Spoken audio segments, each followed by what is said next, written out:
Hello students, this is Neelam. Dear student, आज की अपनी इस वीडियो में हम कवर करने वाले हैं क्लास 9th से हमारा चैप्टर 5th है, जिसमें हम डेमोक्रेटिक राइट्स के बारे में अपने इस चैप्टर में पढ़ रहे हैं। तो उसी चैप्टर में हमारे पास हमारा नेक्स्ट पार्ट आता है, जिसमें हम ये देखेंगे rights in the Indian constitution. जो इंडियन कॉन्स्टिट्यूशन है, भारत का संविधान है, भारतीय संविधान है, उसमें कितने राइट्स ऐसे हैं जो इंडिया की पॉपुलेशन, इंडिया के सिटीजन्स को दिए गए हैं। तो उन राइट्स के बारे में हम अपनी इस वीडियो के पार्ट में कवर करेंगे। तो जैसे कि हम पहले से पढ़ते आ रहे हैं, पहले की 6th 7th 8th क्लास में हमने पढ़ा है कि जितने भी जो इंडिया का जितने भी सिटीजन्स हैं, जितने भी पर्सन इंडिया में रहते हैं और इंडिया के सिटीजन हैं, उनको 6 फंडामेंटल राइट्स मिले हुए हैं। ओके, तो ऐसे ही करके उनमें से 5 ऐसे फंडामेंटल राइट है जो हर एक डेमोक्रेटिक कंट्री में होते हैं, और एक राइट होता है बाकी के 5 राइट को सिक्योर करने के लिए। देखो, डेमोक्रेटिक कंट्री जो होती है उसमें मोस्टली 6 फंडामेंटल राइट्स होते हैं, 6 राइट्स होते हैं वहाँ की कंट्री के लोगों के पास, जिसमें से 5 तो उनसे डायरेक्ट रिलेटेड होते हैं, और एक जो राइट होता है वो इन 5 राइट को सिक्योर करता है।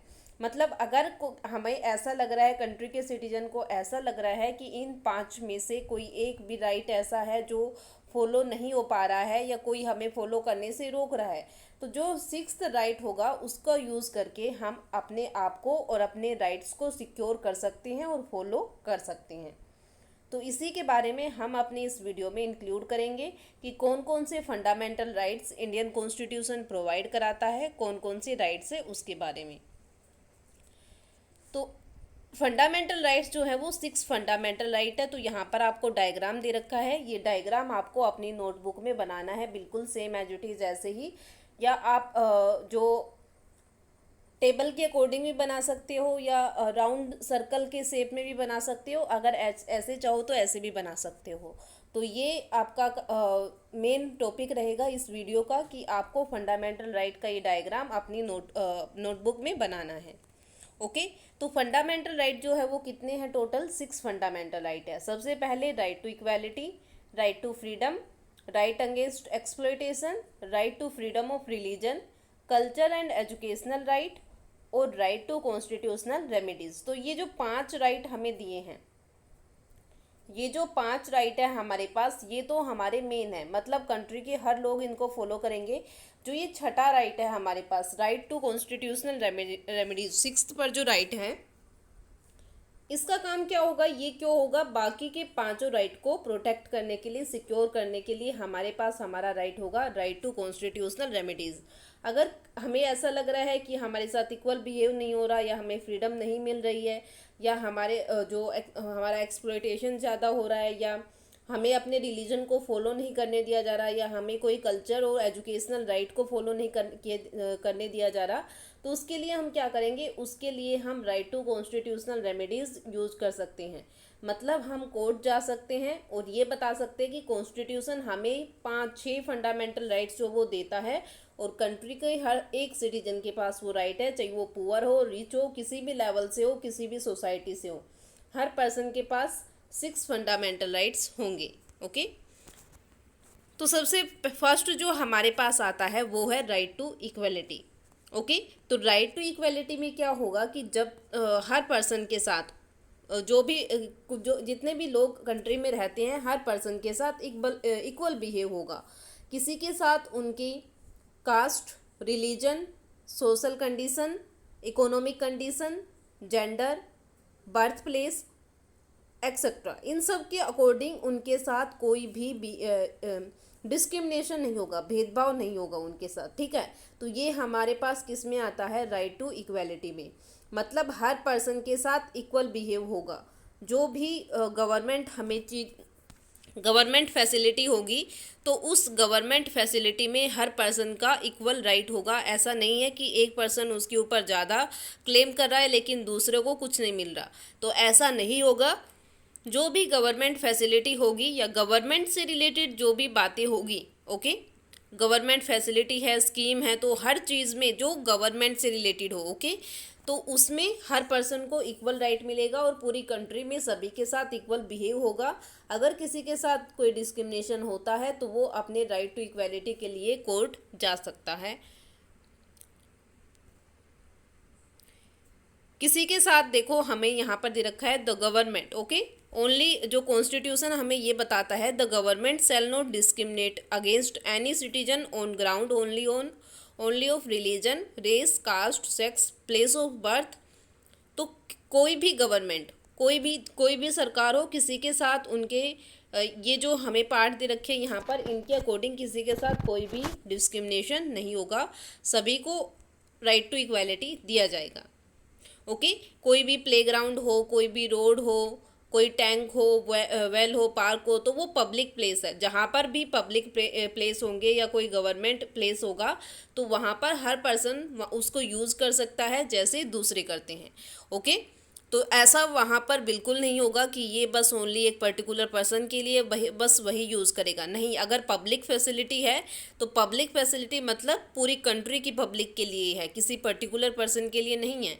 तो यहाँ पर किसी के साथ जो गवर्नमेंट फैसिलिटी है, जो पब्लिक फैसिलिटी है, उनमें किसी के साथ कोई भी डिस्क्रिमिनेशन नहीं होगा। आप अगर किसी स्पोर्ट में या कोई गवर्नमेंट जॉब में पार्टिसिपेट करते हो तो भी आपके साथ कोई भी डिस्क्रिमिनेशन नहीं होगा कि आप इस कास्ट से हो या आप इस सोशल कम्युनिटी से हो। हर सिटीजन को अपॉर्चुनिटी जो भी होगी वो इक्वल दी जाएगी। वो अपनी हार्ड वर्किंग और अपनी एजुकेशन, अपनी नॉलेज के अकॉर्डिंग खुद को प्रूव करेगा। ऐसा नहीं होगा किसी को बस रिजर्वेशन बनाए गए हैं। रिजर्वेशन का मतलब ये नहीं होगा कि जो बाकी की कास्ट है उनकी तरफ देखेंगे ही नहीं, जो बाकी की सोसाइटी है उसकी तरफ नहीं देखना, ऐसा बिल्कुल भी नहीं होगा। रिजर्वेशन होगा लेकिन रिजर्वेशन के साथ में अनरिजर्व्ड जो कैटेगरी है वो भी काम करेगी। तो ऐसे करके कोई भी पर्सन, वुमेन हो, पुअर पर्सन हो, फिजिकली हैंडीकैप हो, कोई भी पर्सन हो, सबको इक्वली अपॉर्चुनिटी दी जाएगी। उसके बाद अपॉर्चुनिटी में हमारे हाथ में होगा कि हम कैसे अपने आप को प्रूव करते हैं और कैसे गवर्नमेंट जॉब या गवर्नमेंट स्कीम में पार्ट लेते हैं। ओके, तो गवर्नमेंट की तरफ से किसी के साथ कोई भी डिस्क्रिमिनेशन नहीं होगा। तो ये है हमारा राइट टू इक्वालिटी। उसके बाद हमारे पास सेकंड आता है हमारा राइट टू फ्रीडम के बारे में। तो जो दूसरा हमारा मेन पार्ट है वो है राइट टू फ्रीडम। तो राइट टू फ्रीडम मतलब हमें फ्रीडम मिलेगी, हम आज़ादी के साथ अपनी कंट्री में रह सकते हैं। हर इंडिविजुअल, हर गवर्नमेंट, ओके, कोई भी पर्सन हो, हाँ, वो अपनी मर्जी से कंट्री में रह सकता है। बस उनको कंट्री में लागू जो भी लॉज अप्लाई होते हैं, जो भी रूल्स प्रिंसिपल अप्लाई होते हैं, वो प्रिंसिपल फॉलो करने होंगे सभी लोगों को। ये भी नहीं कि किसी एक पर्सन को ही फॉलो करने, कंट्री के सभी लोगों को वो प्रिंसिपल्स, वो लॉज फॉलो करते हुए अपनी लाइफ वो फ्रीली जी सकते हैं। तो जो हमारे पास दे रखा है राइट टू फ्रीडम, तो उसमें हमें 6 चीज़ों की फ्रीडम दी गई है। सबसे पहले freedom of speech and expression, हम अपनी स्पीच और अपने ओपिनियन, अपनी कोई भी व्यूज़ है उसको एक्सप्रेस कर सकते हैं, मतलब लोगों को बता सकते हैं। हम किसी पर्टिकुलर इशू पर, पर्टिकुलर प्रॉब्लम पर क्या सोचते हैं, क्या नहीं सोचते, तो ये हम लोगों को बता सकते हैं। इस बात की हमें फ्रीडम है। Second, assembly in A peaceful manner, कोई भी असेंबली हम बना सकते हैं, वो भी पीसफुल मैनर में। For association and union, association और यूनियंस बना सकते हैं। अगर हम कोई पॉलिटिकल पार्टी बनाना चाहे तो वो पॉलिटिकल पार्टी, ग्रुप्स बना सकते हैं। कोई पर्सन हमें नहीं रोक सकता क्योंकि हमें फ्रीडम है वो सब करने की। Move freely through out the country, पूरी कंट्री में हम कहीं पर भी आ जा सकते हैं। कोई भी पर्सन हमें ये रोक के ये नहीं बोलेगा कि आप उस एरिया में जाने के लिए प्रोहिबिटेड हो या वहाँ पर आप नहीं जा सकते। कंट्री में हम कहीं पर भी जा सकते हैं। Reside in any part of the country and practise and profession or to carry on any occupation, trade or business, कोई भी प्रोफेशन कर सकते हैं, कोई भी ऑक्यूपेशन कर सकते हैं और कोई भी बिजनेस हम कर सकते हैं।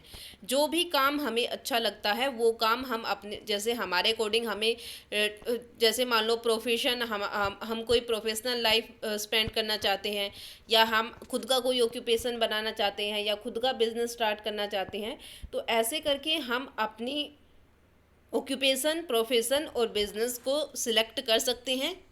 किसी भी तरह की कोई रिस्ट्रिक्शन नहीं होगी। तो ये जो 6 राइट्स है ये हमें मिलते हैं किसके अकॉर्डिंग, राइट टू फ्रीडम के अकॉर्डिंग। तो इन सबको जब इन राइट्स को हम फॉलो करेंगे तो हमें खुद ही ये फील हो जाएगा कि हाँ, हम कंट्री में बिल्कुल फ्रीली रह रहे हैं और हम ये मतलब एक प्रॉपर वे में अपनी फ्रीडम को इंजॉय कर रहे हैं। तो ये हमारे पास आता है राइट टू फ्रीडम में।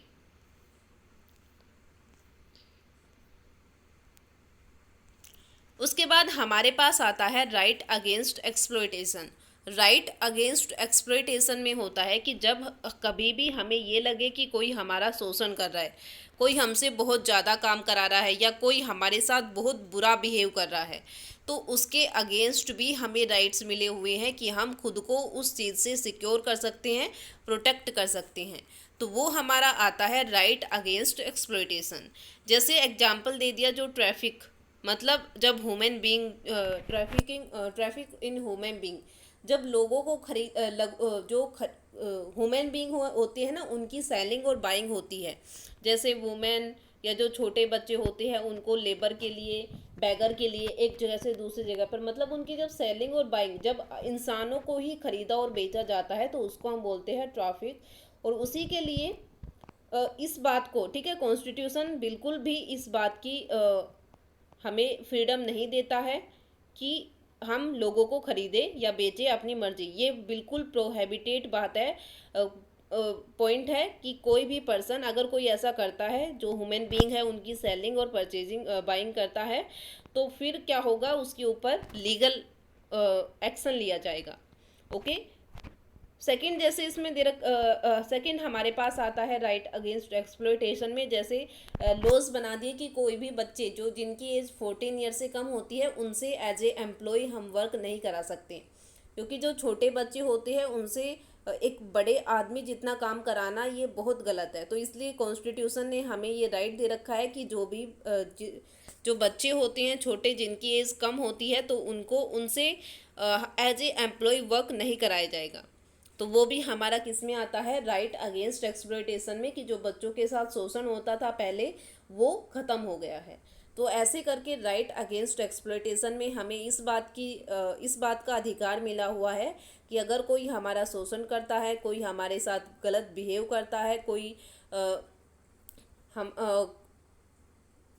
तो इस टाइप में कोई हमें एक्सप्लॉइट करता है, तो उसके अगेंस्ट भी हम एक्शन ले सकते हैं, लीगल एक्शन ले सकते हैं और खुद को बचा सकते हैं। तो ये हमारा आएगा राइट अगेंस्ट एक्सप्लॉयटेशन में। उसके बाद हमारे पास आता है right to freedom of religion. तो आपको पता है इंडिया एक सेकुलर कंट्री है। ओके, सेकुलर कंट्री मतलब हमारी कंट्री में काफ़ी अलग अलग रिलीजन के लोग रहते हैं। तो हर पर्सन को, जितने भी सिटीजन हैं, सबको अपनी मर्जी के अकॉर्डिंग अपने रिलीजन को फॉलो करने का राइट होता है, और साथ में वो अपने रिलीजन को प्रमोट भी कर सकते हैं। जैसे जो अगर मान लो कि हिंदू है, तो हिंदू अगर अपने रिलीजन के बारे में प्रचार करना चाहे, दूसरे लोगों को बताना चाहे, तो वो बता सकता है। जो भी रिलीजन है, जो भी अलग अलग रिलीजन है, सब रिलीजन अपने अकॉर्डिंग खुद की जो भी रिलीजन है उसको प्रोपगेट, मतलब उसका प्रचार प्रसार कर सकते हैं, कोई भी उनके ऊपर रिस्ट्रिक्शन नहीं होगी। तो ये हमारा आएगा right to freedom of religion, मतलब हमें अपने रिलीजन को फॉलो करने में, हमें अपने धर्म को फॉलो करने की पूरी फ्रीडम होगी। कोई हमारे ऊपर बर्डन नहीं डालेगा कि हमें इसको ही फॉलो करना है, इस रिलीजन को फॉलो करना है, किसी और रिलीजन को फॉलो नहीं करना।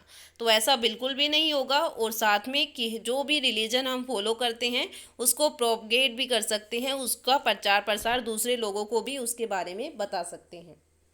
उसके बाद हमारे पास नेक्स्ट राइट आता है cultural and educational right. Cultural and educational right मतलब जो लोग जो सिटीजन इंडिया के हैं, अगर वो अपने कल्चर को बढ़ाना चाहते हैं, अपने कल्चर के बारे में ज़्यादा से ज़्यादा लोगों को बताना चाहते हैं, या वो कोई अपना खुद का इंस्टीट्यूशन, एजुकेशनल इंस्टीट्यूशन भी ओपन करना चाहते हैं, तो वो अपना इंस्टीट्यूशन ओपन करने के लिए बिल्कुल फ्री होते हैं।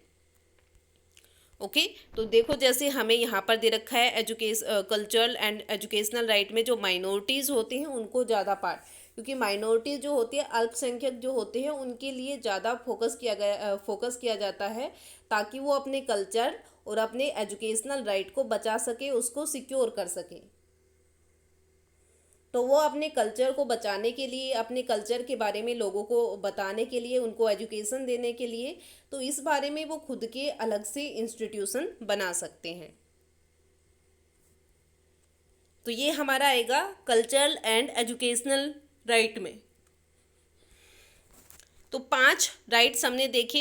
अब इन पांचों राइट्स को सिक्योर कैसे करेंगे, how can we secure these right, तो इन राइट्स को हम सिक्योर कैसे कर सकते हैं, तो उसके लिए हमारे पास हमारा जो 6th फंडामेंटल राइट है वो आएगा, और वो है हमारा राइट टू कॉन्स्टिट्यूशनल रेमेडीज़। जो कॉन्स्टिट्यूशनल रेमेडीज़, संवैधानिक उपचार, ओके, संवैधानिक उपचार का अधिकार। अगर हमें लगता है कि ऊपर जो हमने 5 राइट्स पढ़े हैं उनमें से अगर कोई भी राइट ऐसा है जो हम फॉलो नहीं कर पा रहे हैं, कोई हमें रोक रहा है उन राइट्स को फॉलो करने के लिए, तो उस टाइम हम क्या कर सकते हैं, हम एक्शन ले सकते हैं और ये बता सकते हैं कि कॉन्स्टिट्यूशन के अकॉर्डिंग हमें ये राइट्स मिले हुए हैं और ये राइट्स हम फॉलो करेंगे। ओके, कोर्ट जा सकते हैं, गवर्नमेंट बॉडीज़ के पास जा सकते हैं कि वो इस बारे में कोई ना कोई एक्शन ले, उनको उनके सभी अधिकार, राइट्स दिए जाए। तो कॉन्स्टिट्यूशनल रेमेडीज़ जो होगा वो एज ए सिक्योर, मतलब इन सब का एज ए सिक्योरिटी वर्क करेगा। जो हमारे राइट टू इक्वलिटी है, राइट टू फ्रीडम है, right to freedom of religion, right against exploitation, cultural and educational right, तो इन पांचों राइट का जो एक सेफ गार्ड कहलाएगा वो होगा राइट टू कॉन्स्टिट्यूशनल रेमेडीज़। अगर इन पांचों को फॉलो करने में कोई प्रॉब्लम है तो उस टाइम हम अपने राइट टू कॉन्स्टिट्यूशनल रेमेडीज़ का यूज़ करेंगे, और उससे रिलेटेड जो भी प्रॉब्लम होगी वो गवर्नमेंट के पास या कोर्ट के पास लेके जाएंगे, ताकि जो कोर्ट है वो हमारी प्रॉब्लम को सोल्व कर सके।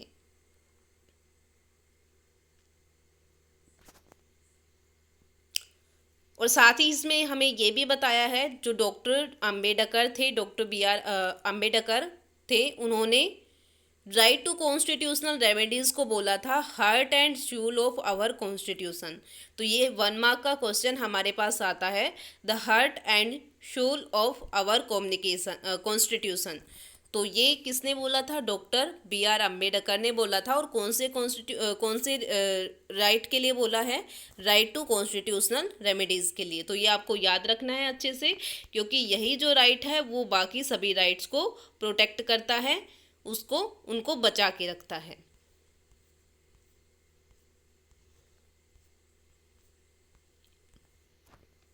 उसके बाद हमारे पास आता है एक्सपेंडिंग स्कोप ऑफ राइट्स, कि हमारे जो राइट्स हैं उनका स्कोप कैसे एक्सपेंड कर सकते हैं। तो जब इस कंट्री का हर सिटीजन अपने राइट्स को बिल्कुल सही से फॉलो करे, मतलब वो खुद के राइट फॉलो करे, लेकिन ऐसा नहीं होना चाहिए कि जो दूसरे पर्सन हैं उनके राइट्स हार्म हो जाए।